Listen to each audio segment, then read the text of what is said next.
Hey everybody, I'm Dr. Cool Whip, and yeah, I've got a build that I kind of wanted to show, like, off as far as what it is, and it's for a hunter. I don't normally play as a hunter, but I do have one, as is pretty evident.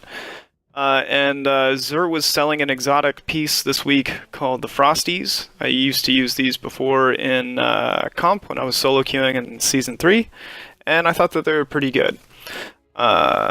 So I wanted to try and do something that hunters never really had available before. 10 recovery build as a hunter. For weapons, these are what I'm going to be using. You can use anything you want. This is just what I'm using currently because I like them. I use Redrix's Broadsword. I have AP rounds. The mod probably needs to be changed because Counterbalance doesn't seem to be doing it any justice. But I do like armor-piercing rounds because when the perk is active, if people stack up, you do multiple target damage with the AP rounds. So I think that that's a pretty good option. And Fluted Barrel is also extremely good. Had that gun there for a little bit. And handling masterwork is nothing to really complain about either.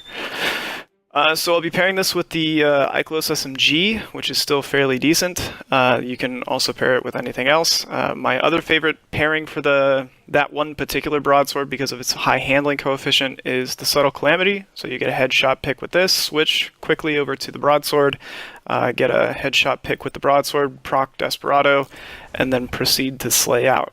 That's the idea, at least. Now, I'm not a top-tier PvP player.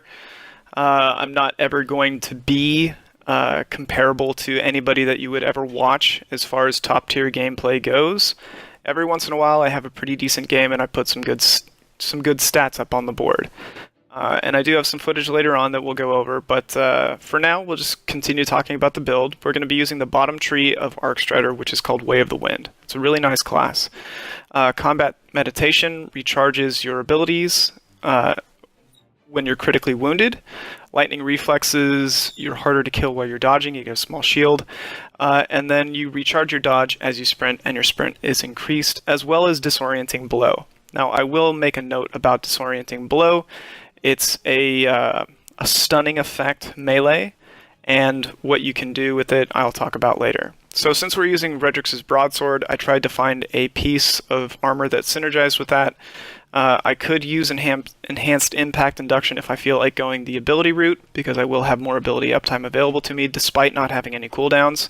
But I am favoring a Pulse Rifle Reloader just for the in-between and intermittent engagements. After that, I guess we can talk about the rest of the build.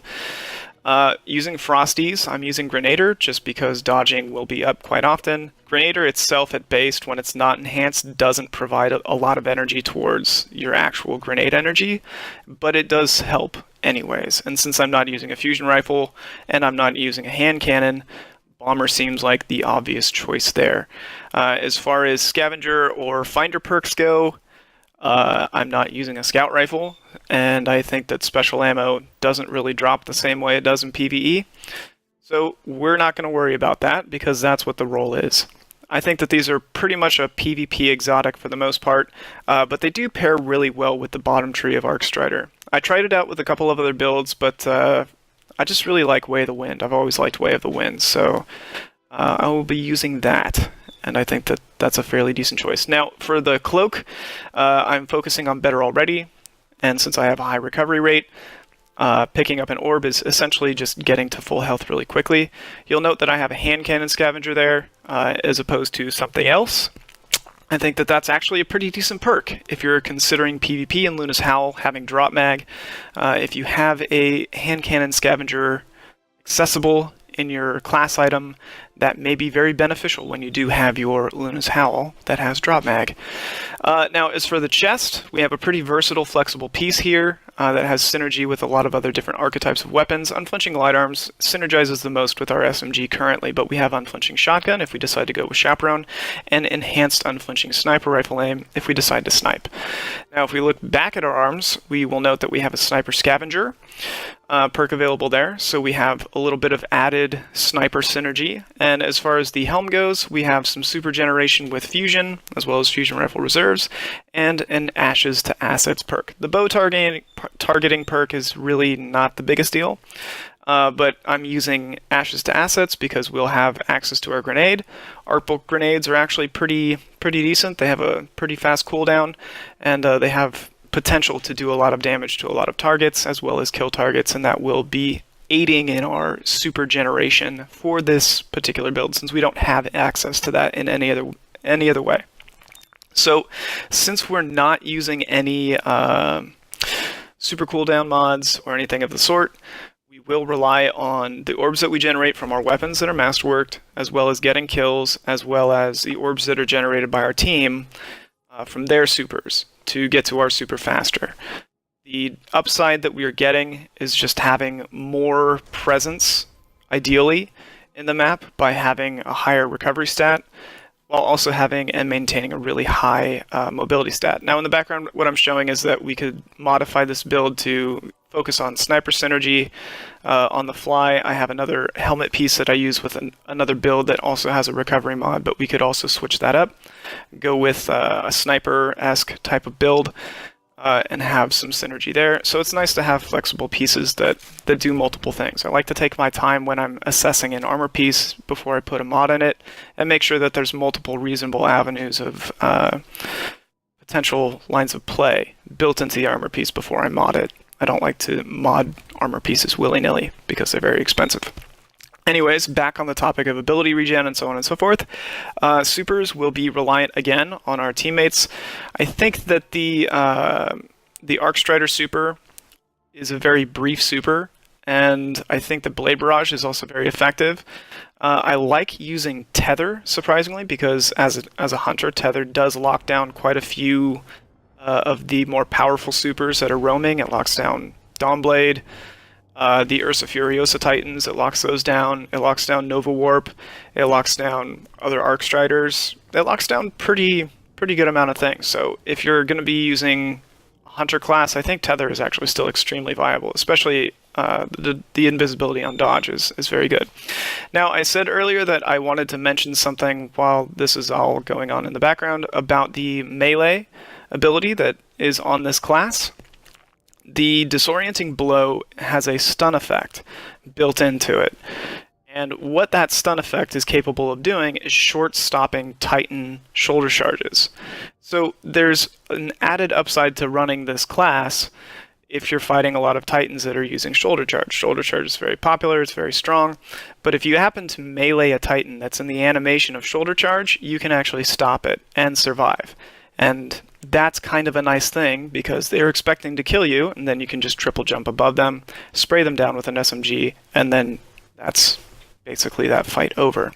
Now, the gameplay that I have in the background is just the gameplay that I got after I finished creating the video of me running through all the gear and showing you all this kind of stuff. I might make a good play or two in there, but for the most part, I just get wrecked. So that's just a heads up. Not every game that I have is very consistent. Like I said, again, I'm not the biggest top tier player, but the idea of this build really, for me as a player, is just to try and do something that isn't just 100% meta, and try and do something that wasn't really accessible before to hunters, which was having a 10 recovery build, while also still maintaining high mobility. Now, I am favoring using triple jump with this particular build because I find that if you have a high mobility stat with triple jump, one, you have pretty good lateral map coverage with triple jump as opposed to strafe jump. But what you also have is an added amount of in-air evasion that isn't always offered to you. What I mean by that is that shotguns are very dominant in the current meta. Yes, we can all agree with that. Well, if shotguns are very dominant, if you go vertical as a hunter, they're going to expect your first jump to always be the only jump that you're going to have.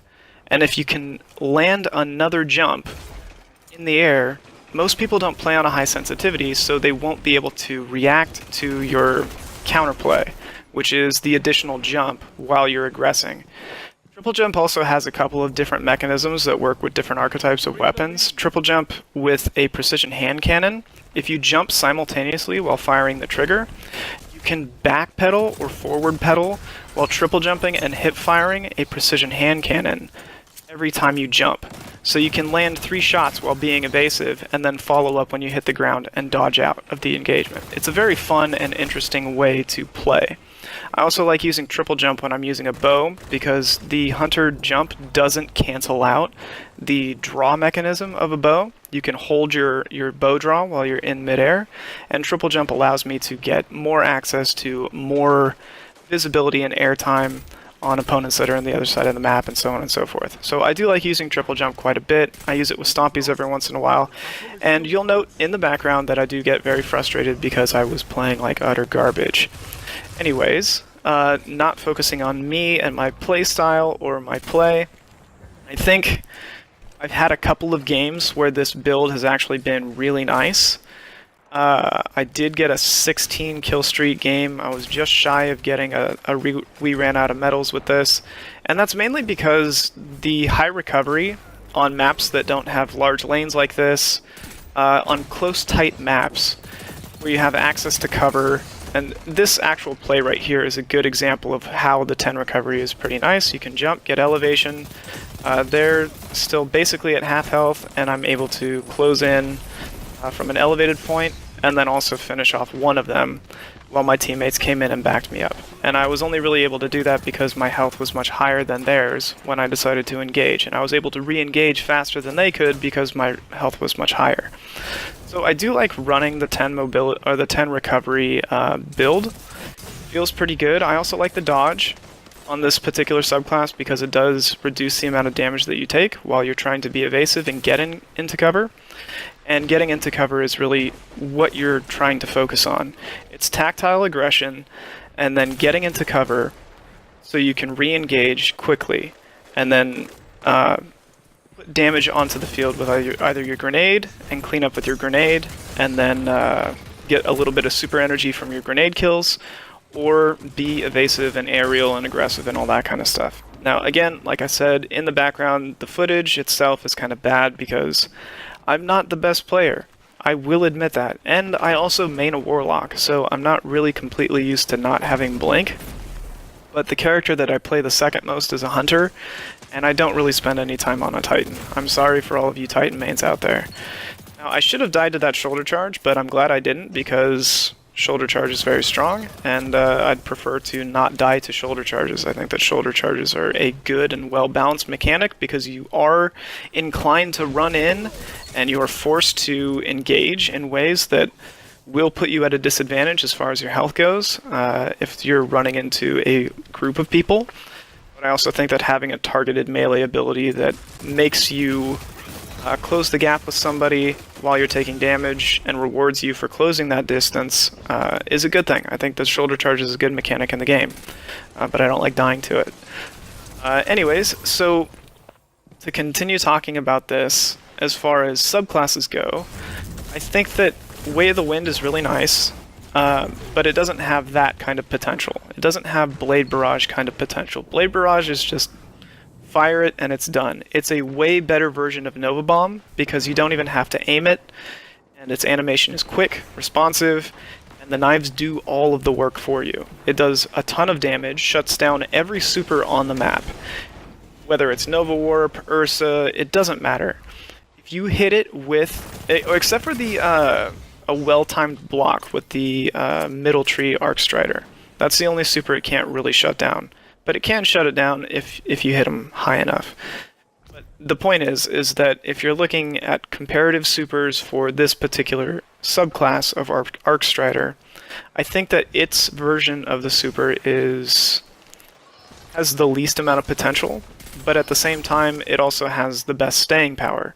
I've noticed that when I'm fighting something like a Nova Bomb, not a Nova Bomb, a Nova Warp, and somebody's trying to close the distance, the dodge still has the shield active in your super, so you do have increased resilience, and that does stack with your masterwork resiliency. So if you have a void resiliency and you dodge while the Nova Warp is detonating his Nova Warp on top of you, you can actually survive it. even at low health. I think I was at half health when I survived a Nova Warp by dodging. So it's actually kind of an interesting mechanic to use that dodge as a save your skin mechanic. And while this subclass is the only one that really has it, it does offer a little bit more protection than the spinning staff version comparatively when you're fighting something like a Nova Warp. That was the point I was trying to make. I do really like the new subclass though. I like the melee. It feels really fun to use.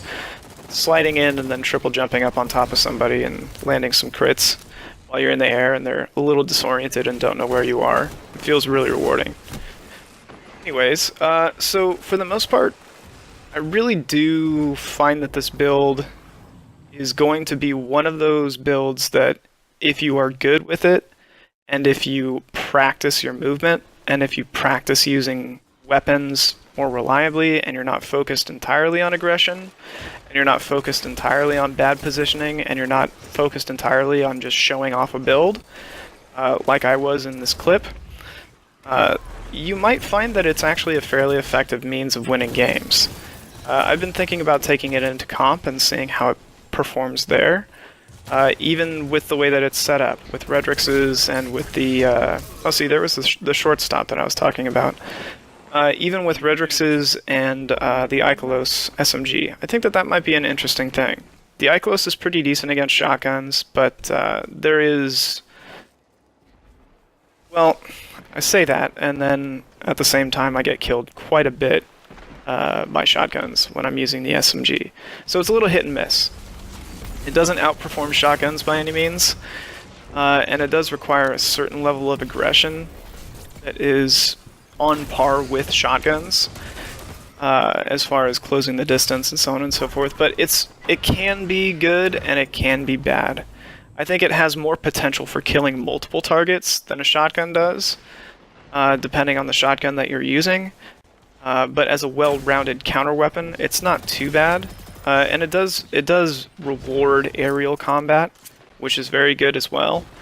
And it's also very responsive, and the threat detector perk is very good. It has a good reload, it has fairly decent range, fairly decent damage output, and comparatively to a shotgun, it feels a little bit more fun to use, I guess, is the best way to put it. I enjoy using the Ikelos SMG as opposed to using a shotgun. It just feels better. It feels a little more consistent because pellet RNG can be a problem, and I don't really enjoy fighting pellet RNG. So I do tend to use either the Chaperone or one of the max range shotguns and so on and so forth at close proximity, just so I can guarantee a kill. Other shotguns that are pretty decent are like Toil and Trouble. The Ikelos shotgun is actually really good. For some reason it just has really good hit registration, and it also has a really high handling coefficient for a shotgun, so the Ikelos shotgun is really good. But I like the Chaperone, I like good bone structure for the most part. I also have a couple of other favorites, but I can't think of them off the top of my head. Anyways, so I'll let this clip play off in the background. I hope you liked my 10 recovery build. If you want to try it, it's not too bad. Recovery mods are pretty cheap, and gear is pretty common, as well as the recovery mods themselves. You can pretty much find them in gear stock. So that's a good thing to check out if you're interested in it. This is something that hunters have never really been able to do, and maybe you might find something that you like that's different than mine. Anyways, have a good day. This is Dr. Cool Whip out, and I'll talk to you later.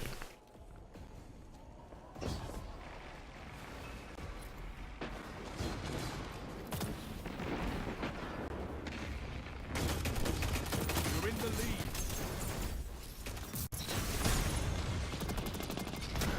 It's all or nothing.